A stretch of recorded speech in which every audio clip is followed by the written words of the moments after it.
আপনি 2 GB data কিনলেন, ব্যবহার করলেন 1.5 GB, বাকি 0.5 GB গেল কোথায়? প্রতিদিন টেলিকম কোম্পানি আমাদের দেয় ডেলি ডাটা লিমিট 1.5 GB অথবা 2 GB অথবা 3 GB, কিন্তু যেটা ব্যবহার হলো না সেটা রাত 12টার পর হাওয়া হয়ে যায় না।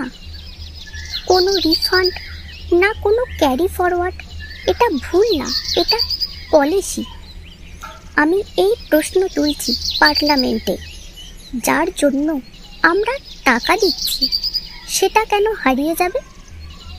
আমার দাবি স্পষ্ট, আনইউজ ডাটা ক্যারি ফরওয়ার্ড করতে হবে, নেক্সট রিচার্জে অ্যাডজাস্ট করতে হবে, আর ডাটা ট্রান্সফার করার অপশান দিতে হবে।